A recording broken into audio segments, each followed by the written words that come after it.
Once, there was a man. He was very upset with his life. Since childhood, his life had been full of problems. His father had passed away when he was very young. After that, he had to take care of his mother and younger siblings. All the responsibilities of the home fell on him at a very early age. As he grew older, he got married. He thought things would get better, but life did not get easier. In fact, his problems only increased. Whenever one problem ended, a new one would start. He felt like there was no peace in his life.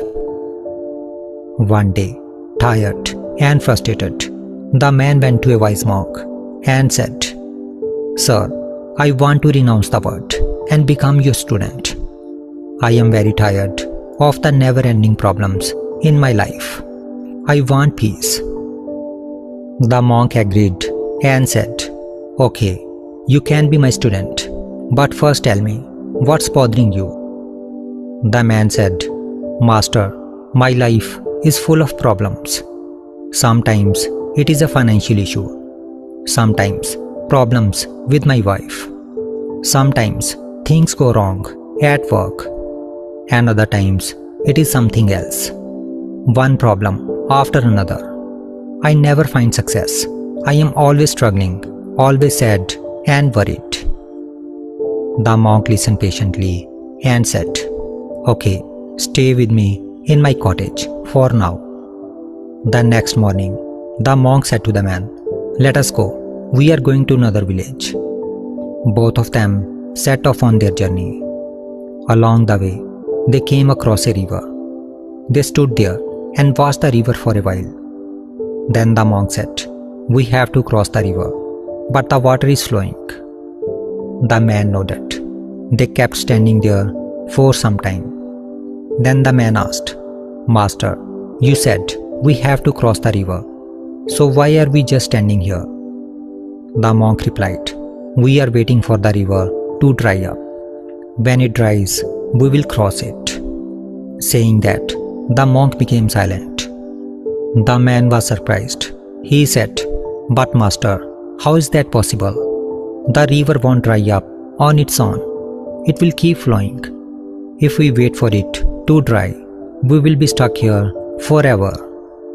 We should try to cross it, even if it is hard." The monk smiled and said, "Exactly.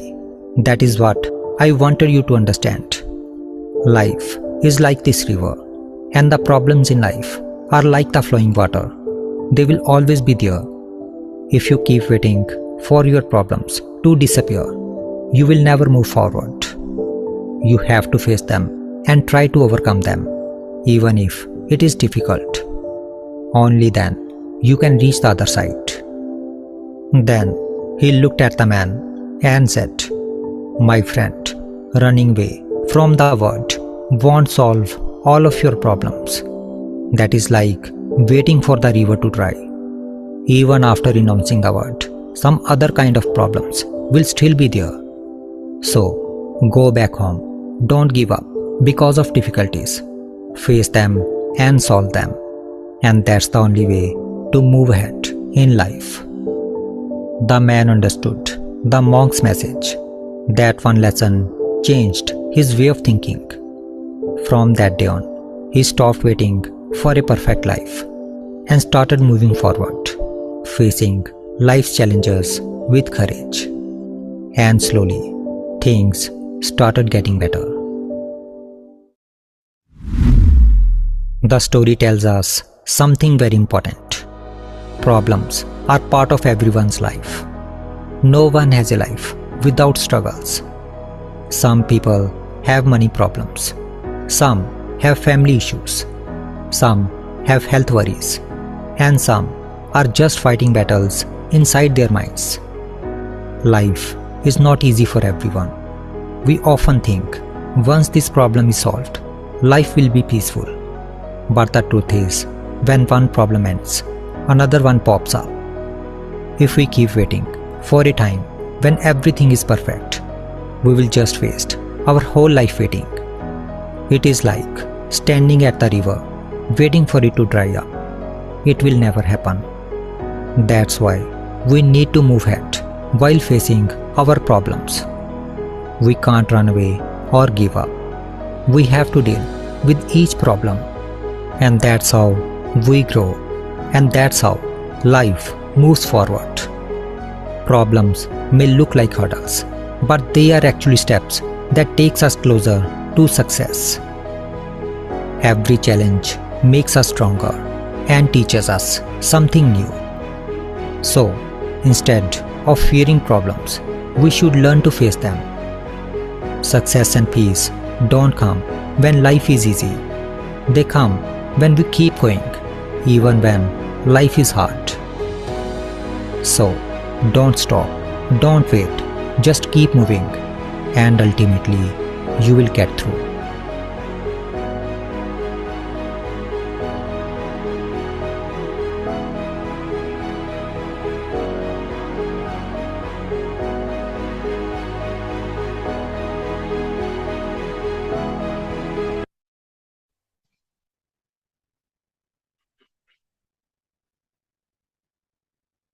Good evening, all of you. We are going to start the class today. අපි අද අපේ පාඨමාලාව ආරම්භ කරන්න හදන්නේ දරුවනේ හතරවෙනි පාඩමෙන්. අපි ඊයේ පාඩමේ ඔබට රෙකෝඩින් එකක් දුන්නා ක්‍රියාපදයක රූප සහ ක්‍රියාපදයක් ඇතුලේ do's did සැඟවිලා ඉන්න විදිහ. හරි. මම මුලින්ම ඔබේ මයික්ස් ඔන් කරන්න දෙනවා.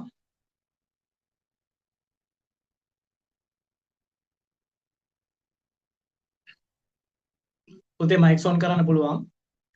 ඊයේ රෙකෝඩින් ලෙසන් එකේ ඔබට නොතේරුණු අපැහැදිලි මොනවා හරි විෂය කරුණු තිබුණාද?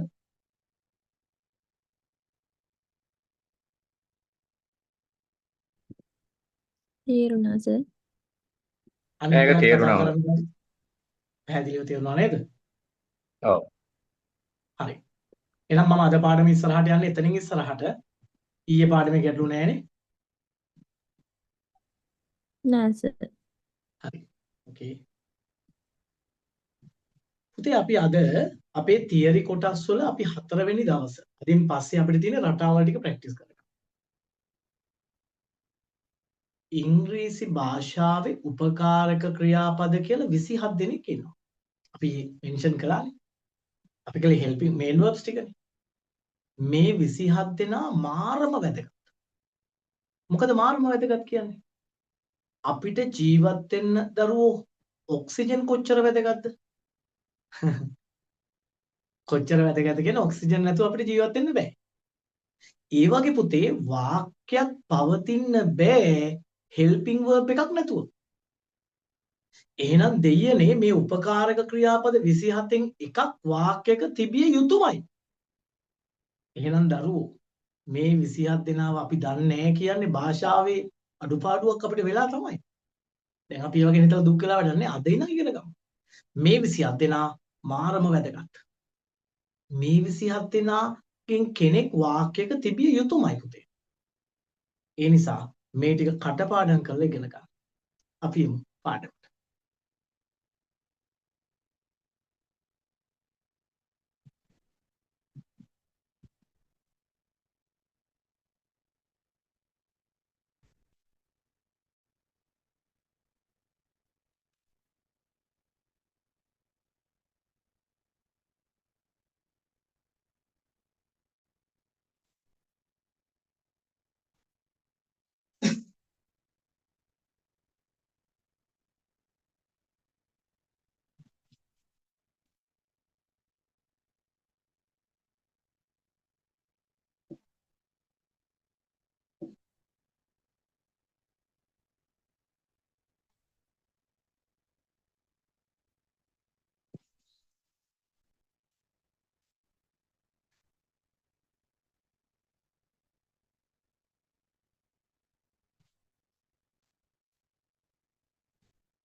දරුවෝ මම ලියලා ඔබට ලියන්න කියලා කියනකම් මුකුත් ලියන්න එපා. හොඳට අහගෙන බලාගෙන ඉන්න.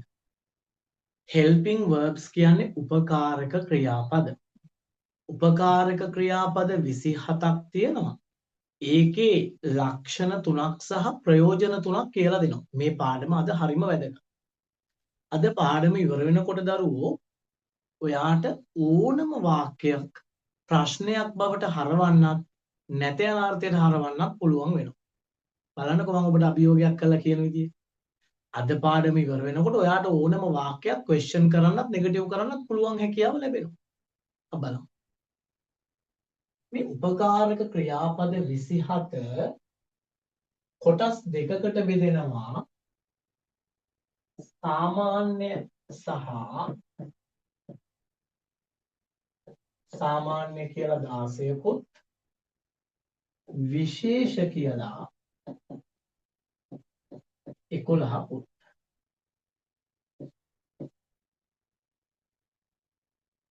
මේවට අපි normal සහ models කියලා කියනවා. මේ සාමාන්‍ය 16 do does did රූලක් කරලා am is are was were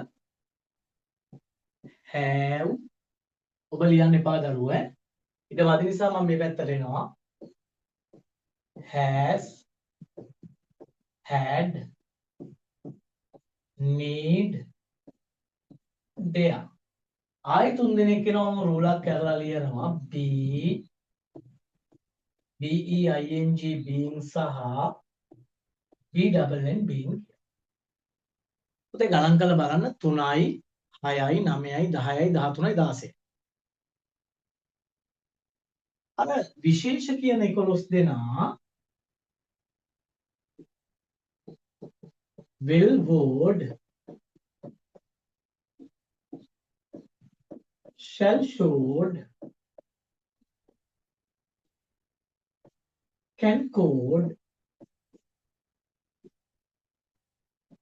may might must. ඊට අමතරව රූලක් ඇරලා ලියනවා තව දෙන්නෙක් ought to සහ used to කියලා. දැන් මේ එතන ඉන්නවා 11 දෙනෙක්. මේ 27 දෙනාගෙන් අපි අර do does did කියන තුන් දෙනාගෙන ඊයේ හොඳටම ඇහුවා. do හැංගිලා ඉන්නවා බහුවචන ක්‍රියාව ඇතුලේ, does හැංගිලා ඉන්නවා ඒකවචන ක්‍රියාව ඇතුලේ, did හැංගිලා ඉන්නවා past tense එක ඇතුලේ. දැන් මෙතනින් එහාට මේ ගැන විග්‍රහයක් කරන්නයි හදන්නේ. ඔයා පුතා මේ ටික ලියා ගන්න ඕනේ. ලියනකොට ලියන්නේ මෙහෙමයි. මේ 16 දෙනා ලියන්න ඕනේ දරුවෝ එක පෙළට. do does did රූලක් ඇරියා. am is are was were have has had need there රූලක් ඇරියා. be being be. මෙන්න මේ වගේ එක පෙළට පේන්න ඕනේ. දැන් මම අර තීරු දෙකකට ලිව්වේ දරුවෝ ඉඩමදි නිසා. පැහැදිලි නේද? ඉඩ අරින්න ඕන තැන්වල ඉඩ ඇරලා එක පේරට පල්ලෙහාට ලියා ගන්න. මම විග්‍රහ කිරීම ආරම්භ කරන්න ඊට පස්සේ. හරි. දැන් ඔබ ලියා ගන්න.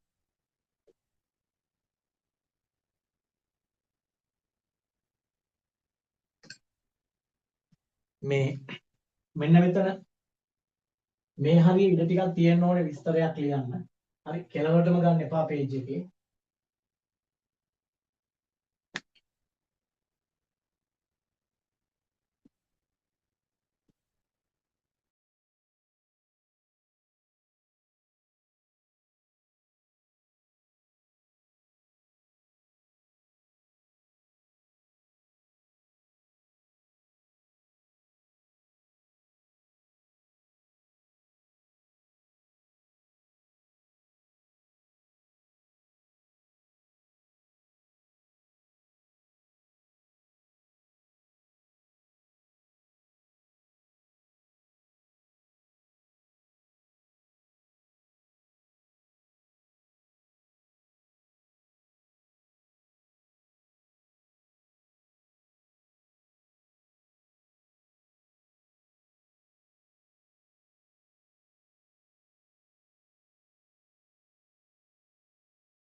දැන් දරුවනේ මෙතන මේ සමහර වචනවල තේරුම් අපි පාඩම් කර ගැනීම අවශ්‍ය නැහැ.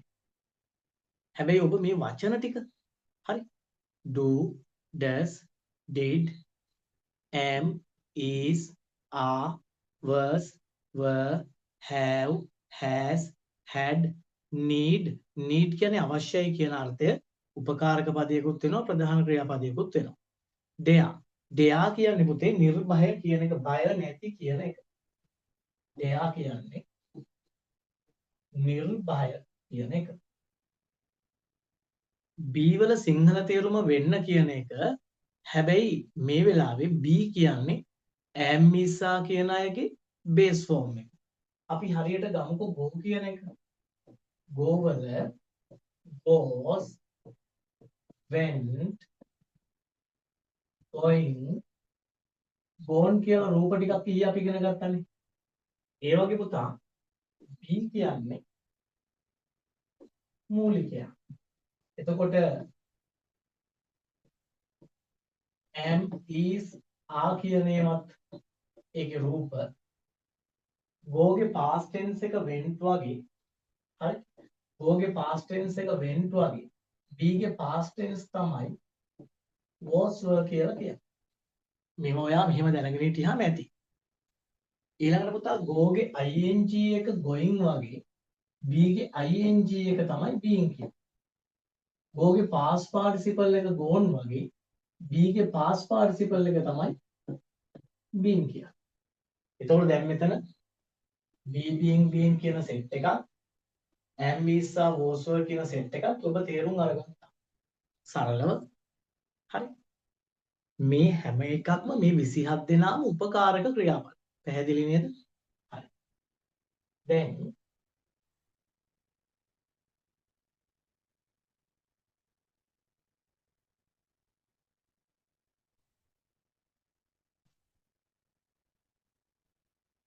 ඊළඟට අර මෝඩල් නැත්නම් විශේෂ කියන ඒවායේ ought to සහ used to කියන දෙන්න. අනික් ඒවා අපි වෙනම පාඩම් විදියට උගන්වනවා. ought to කියලා කියන්නේ යුතුයි කියන අර්ථය. used to කියලා කියන්නේ පුරුදුව සිටියා. පුරුදුව සිටියා කියන අර්ථය. සටහන් කරගන්න. ලියා ගන්න.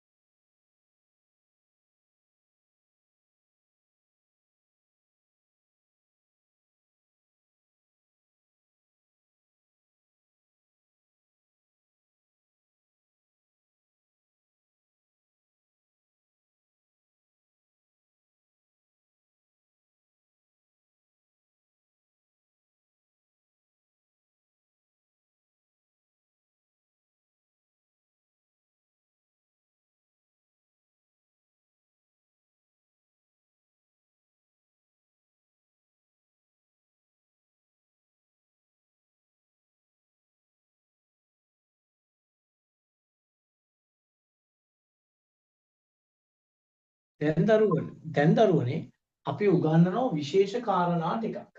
අපි බලමු.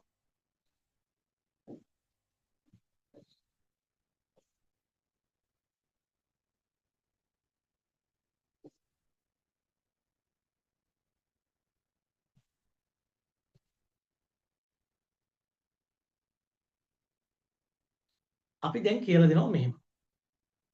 do does did මේ විශේෂ ලක්ෂණ තුනක්. හරි. උඩට මතක තියාගන්න. 1 දැන් දරුවෝ අපි ඊයේ පාඩම හොඳට කළා කියන්නේ මේක කිසිම අවුලක් නැහැ. පළවෙනි එක. හරි. මේ do does did කියන අය do does did වාක්‍යයක සැඟවී ඇත.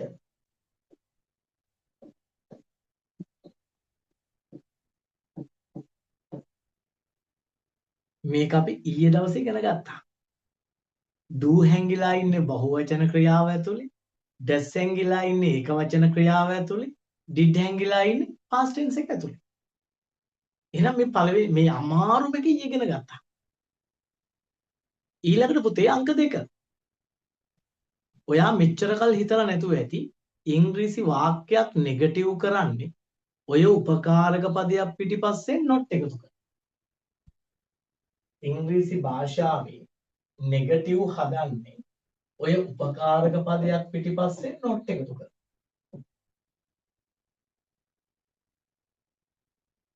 do not, does not, did not, am not, is not, have not, had not, will not, shall not යනාදී වශයෙන්.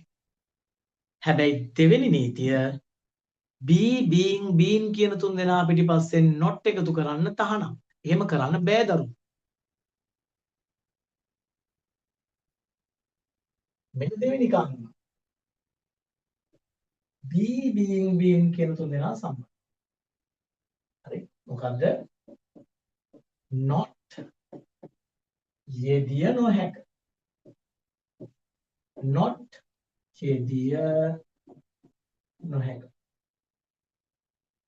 දෙකයි. කාරණා දෙකයි.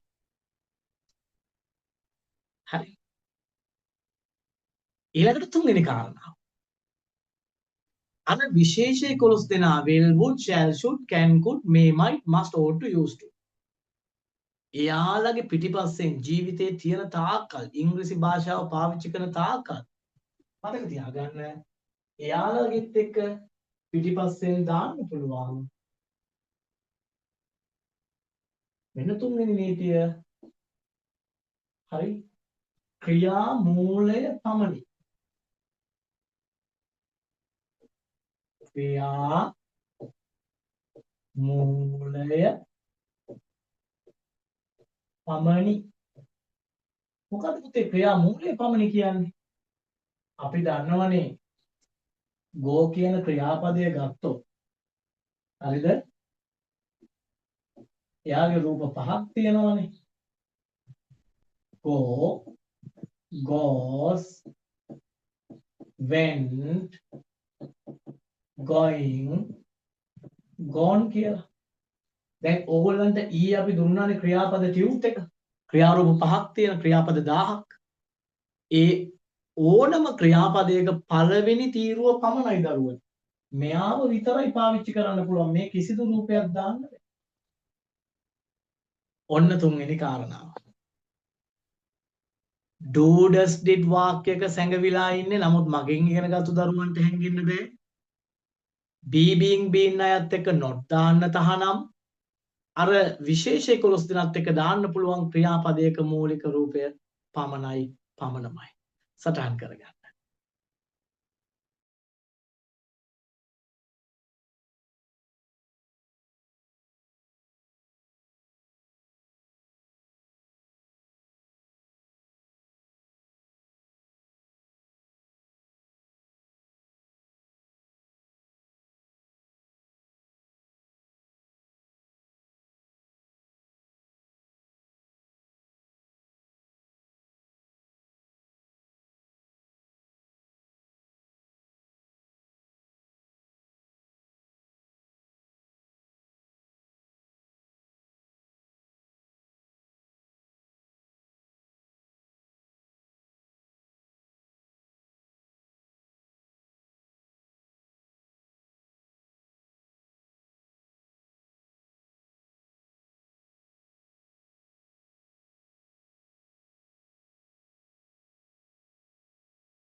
ඔබට මේ කියලා දීපු ටික පැහැදිලිද දරුවෝ?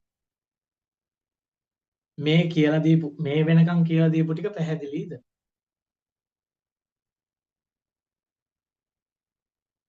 ඔව් සර්. තව එක්කෙනෙක් දෙන්නෙක් කතා කරා.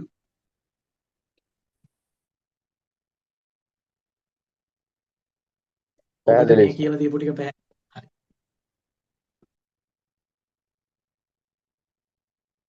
මම ලයිව් ඉගැන්නුවත් රෙකෝඩින් එක ඔබට ස්ටඩි කරන්න දුන්නත් කිසිම තැනක අපැහැදිලි වෙන්න දෙයක් නැහැ. එකම දේ මෙච්චරයි. ඔබට රෙකෝඩින් එකක් ස්ටඩි කරන්න දුන්නොත් ඒක විනාඩි 10 15 කඩ බලන්න එපා.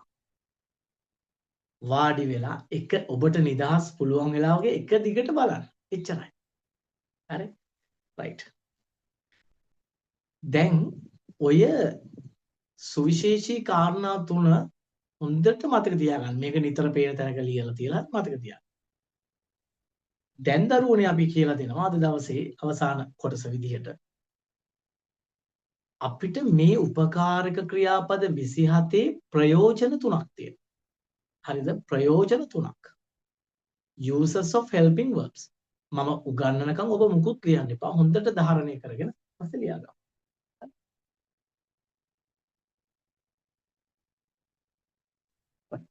ඒත් එක්කම මේ ඔබට විශේෂයෙන් කියන්න ඕනේ. අපි දන්නවා අද දවසේ වෙබ් එක ඕපන් වුණා. ඒ වෙබ් එක ඕපන් වුණාම විශාල පිරිසකට 12000කට වෙබ් එක ඕපන් වුණා.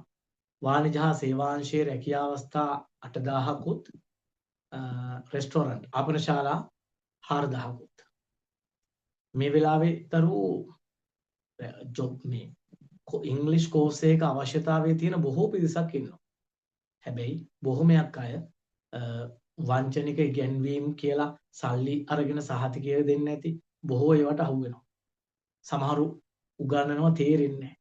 ඉතින් මගෙන් ඉගෙනගත්ත ඔබ කරුණා කරලා අපිටත් කරන සහයෝගයක් ඔබ අනිත් අයටත් කරන සහයෝගයක් එයාලට අවංකවම ඔබට අපේ ඉගැන්වීම ගැන දැනෙන විදිය කමෙන්ට් එකක් රෙකමෙන්ඩේෂන් එකක් එක්ක එයාලට දැනුවත් කරන්න. අපේ පාඨමාලා එකක් අදරේ ආරම්භ වුණා 7:00ට අනික සිකුරාදා රෑ 10:00ට ආරම්භ වෙනවා. දැනුවත් කරන්න අපේ දුරකථන අංක දීලා සම්බන්ධ වෙන්න කියලා. හරි, thank you. Right.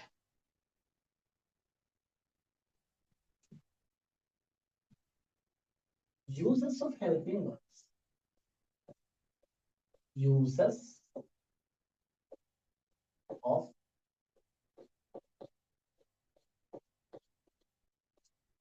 helping verbs.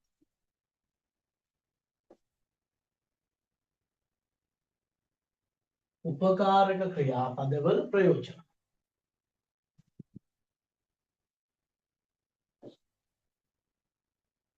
එක ප්‍රශ්න සෑදිය හැක.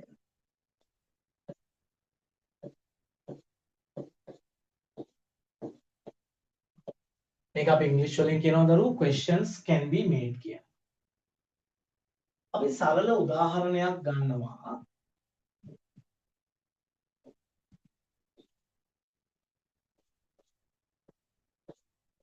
There is a bus.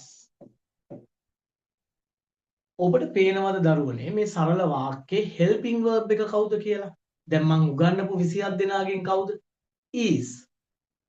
එතකොට පුතේ මෙන්න මෙයාව ඉස්සරහට ගේන එක තමයි question එකක් හදනවා කියලා මට ආවා. එහෙනම් is there a bus?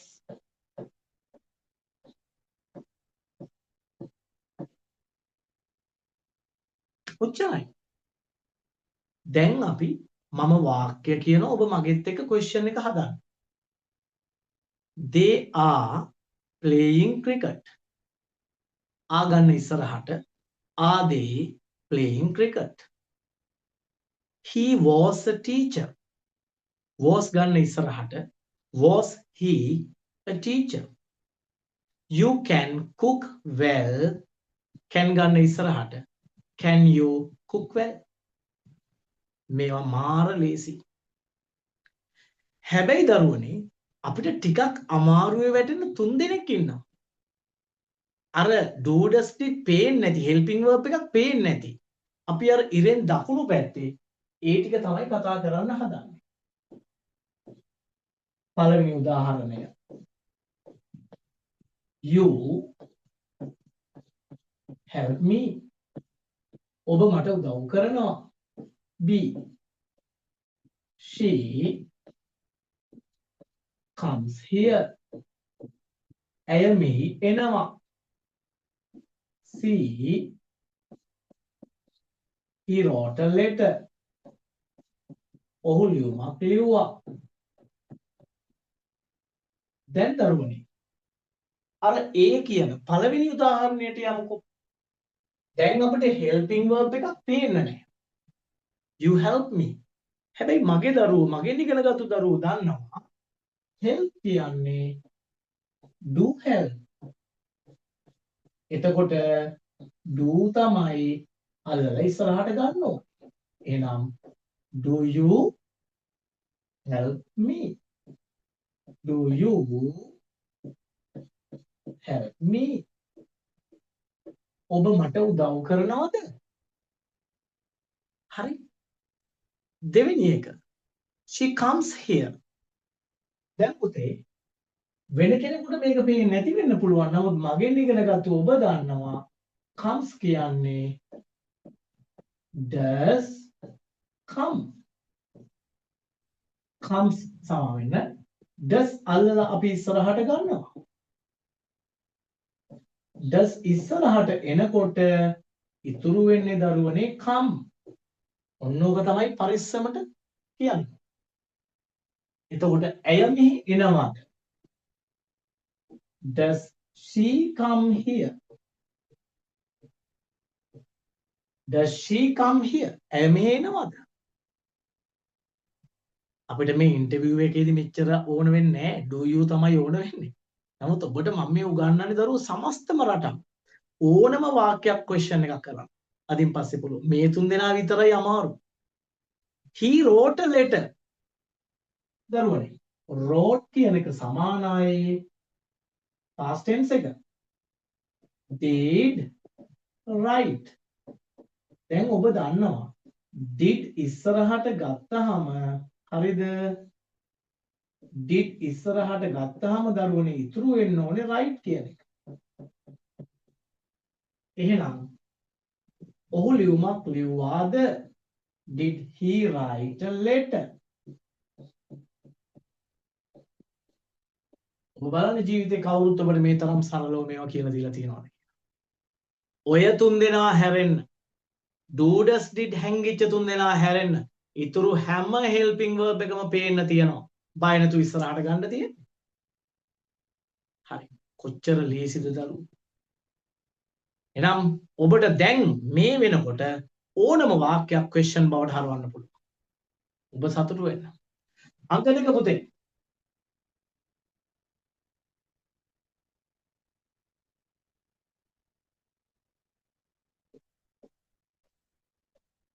නැත යන අර්ථ සෑදිය හැක. නැත යන අර්ථය සෑදිය හැක. Negatives can be made. Negatives can be made. අපි සරල උදාහරණයක් ගමු. She is අපි බහුවචන එකක් ගමු.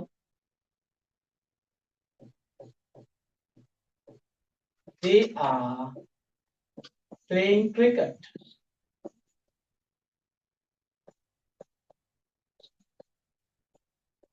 ඉතාමත්ම සරලයි. They are playing cricket. දැන් මගේ දරුවෝ ඔයගොල්ලන්ට පේන්නේ නැද්ද helping verb එක?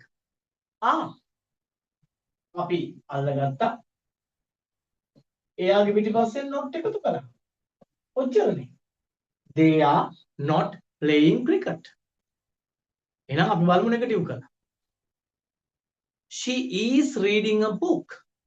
Negative. She is not reading a book. He was riding a bicycle. was. He was not riding a bicycle. You can dance.